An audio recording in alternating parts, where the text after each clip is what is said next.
Hey guys, Danelle with donnellsstichery here, and I have another great tutorial for you guys. So I'm going to show you guys how I go about taking a quilt. We're going to pretend like this sandwich here is a quilt. This is just charm packs with some batting in the middle that I have fixed up and everything for us for demonstration purposes tonight. But I'm going to show you how I sew both sides of my binding on my quilts at the same time. So that way there, it's a method that I found that works for me and that I love dearly. And I do it with all my quilts now. So I'm gonna bring you guys over to my cutting mat or over to my pressing mat here, so that way there I can show you the beginning steps of how I prepare my binding. And then I'll bring you over to the machine so I can show you how I do this. So we're down here at the thing here, and since I'm using just two charm pad squares, which is 5-inch squares, and a piece of batting, slightly smaller, like just below the pinked edges, as you can see here. And I've already taken my iron and I've already pressed it. So that way there, everything's nice and flat, both sides. And I'll go ahead and take some pins and I'll pin this, just to make sure it does not move on me when I start the binding. So I got 2 pins in here just to hold this still and everything while I put my binding on, because I'm not quilting this. This is purely for demonstration purposes. So what I like to do is I take my binding and I do this with, let me get my little ruler over here. So this is 2 inches wide of which is what I use for my binding. And then I start off with, and in the description box below, I will put the link for Sew Becca's calculator for figuring out binding and everything, the length of the binding and all. That is really easy to use and all. So I get me a nice straight point right here. There we go. And I like to use this binding tool here, this bias binding tape. Granted, most of the time, my binding is not on the bias, but that's okay because it still works perfectly fine. So I just get this started, get the middle 2 sections there. So what I do is I get this started with it laying on the thing here, and I just start feeding it through.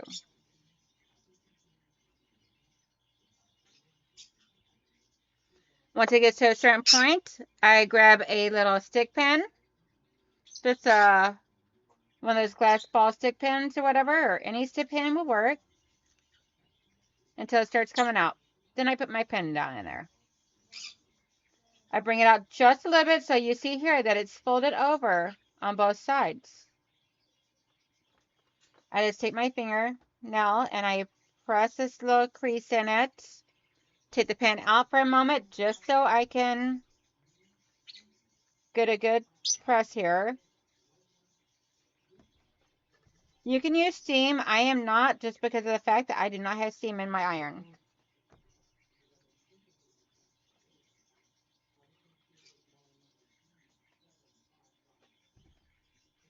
Let me turn it this way so you guys can actually see what it is I am doing. I'm just spritzing with water so that way there it will lay nice and flat.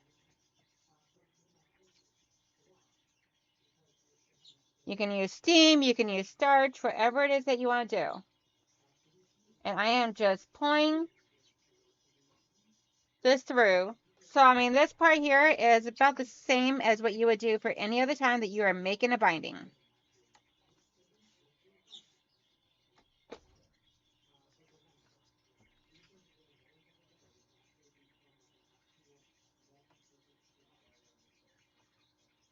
And I use this method for everything that I put a quilt binding on for. This method works for me. I like it. It's a lot easier. I don't have to sew it on one side and then go back and sew it onto the other side. So I just prefer this method. So now once I got it like this, now I just go back. So we got the opening here. It's all nice and pressed, nice and flat. Now I just go over and I fold this in half. And then I press that.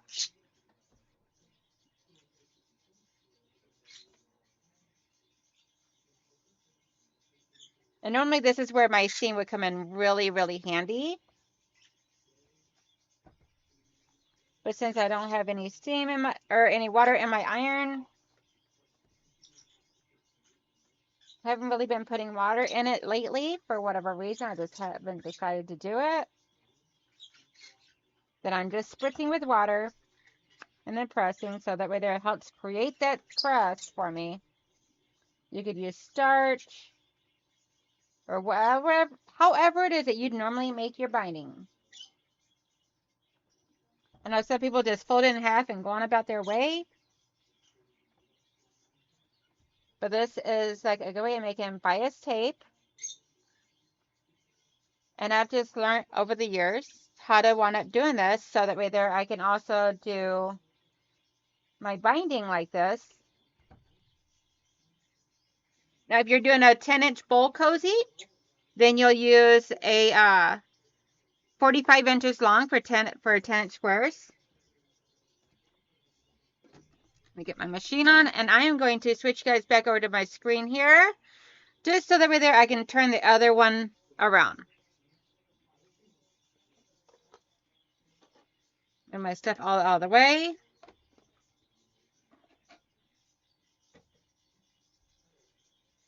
So now we have, let me move it back down to the other one over here.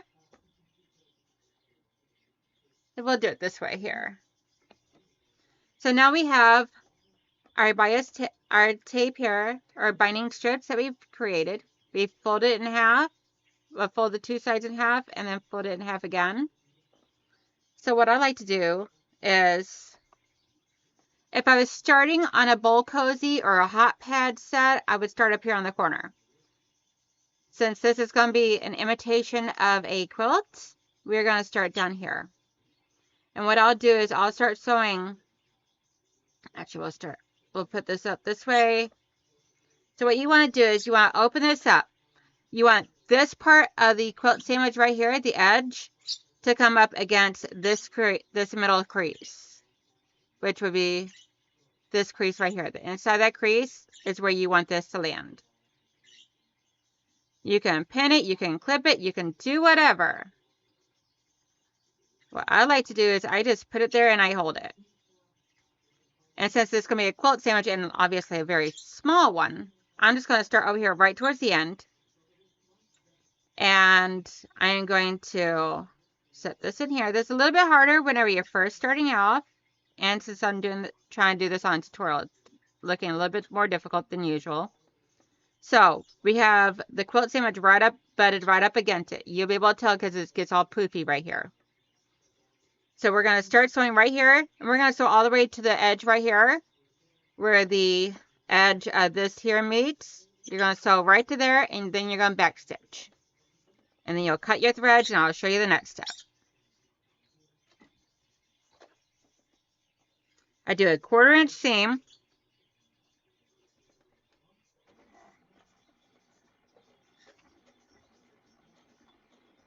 And I backstitch on my first stitching.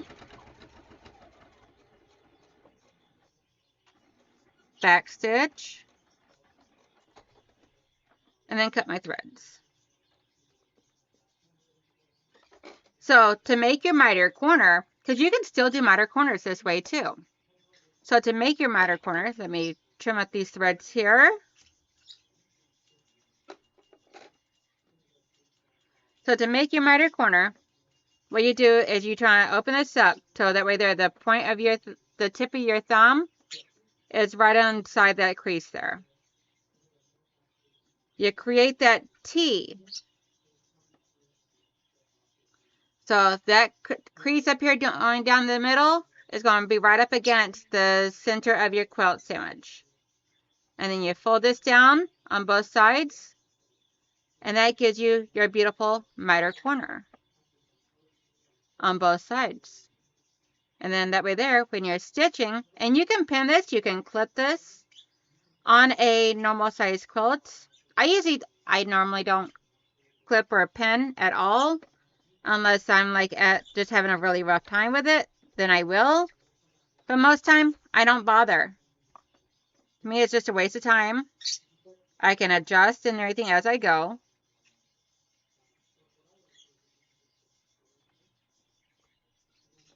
So what I do is I just hold it with my fingers until I get under the needle. I start right before that starts there. I back tack. And then once I have it in there, then I just try and situate this. And let me bring the camera over here, see if I can't get a good angle over here.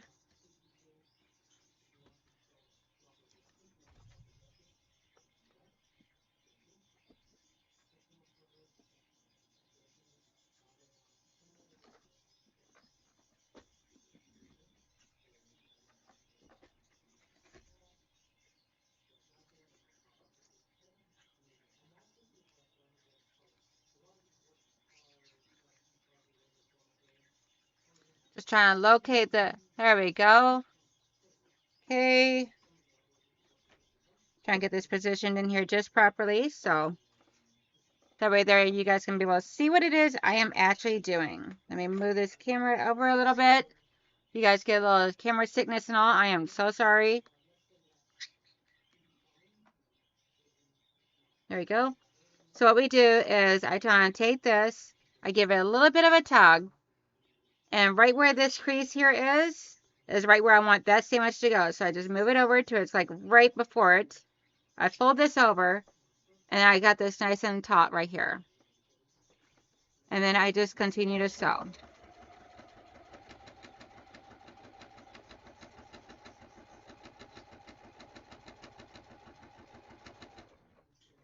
Right towards the end, and then back stitch. And you see I'm not right on the edge of the quilt on the binding, and that is perfectly fine with me. I don't mind if mine's a little on the flappy side, and that's okay. Because see, that's probably would have been better if I would have used like a black thread instead of one that where you guys could actually see better. But let's see if the camera would pick it up. There we go. So there's one side, and then there's the other side. And there's our corner on one side, our corner on the other side. So we got a nice, beautiful mitered corner.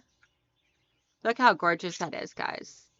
So it's a nice, beautiful mitered corner. And you just go from side to side. So let me show you this whole mitered corner thing one more time. So you take your thumb and you just put it in here. Just like push them right up against that seam there that you just sealed up.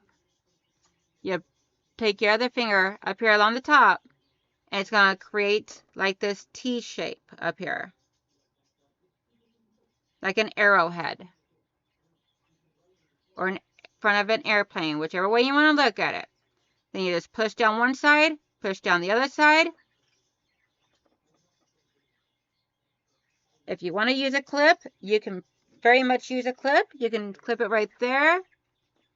Come back and look. Go, okay, that side looks good for my mitered corner.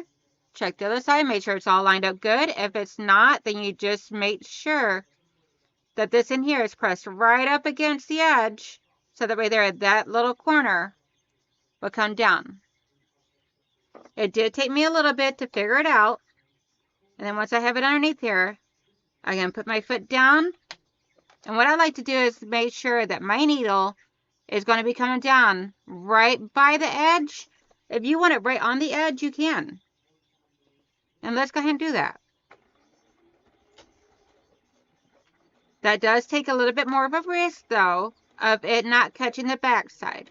So I always like to go over a little bit extra, like a few strands extra. So we are going to put this this edge here, right along that edge of that strip of fabric where the fold is. And then fold this over. And we'll be able to fill it right up along this seam here.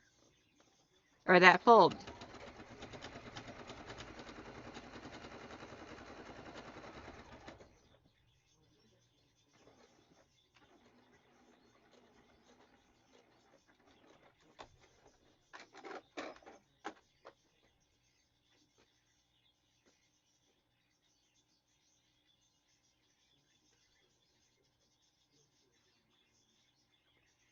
Just trimming my threads. And look at that beautiful miter corner.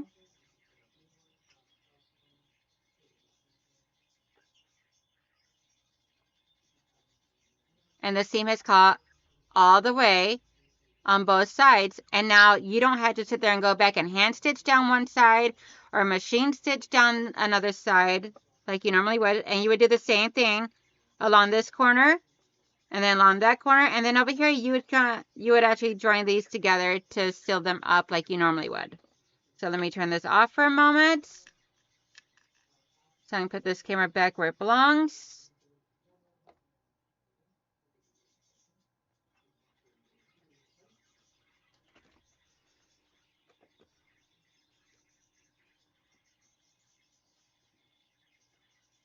There we go.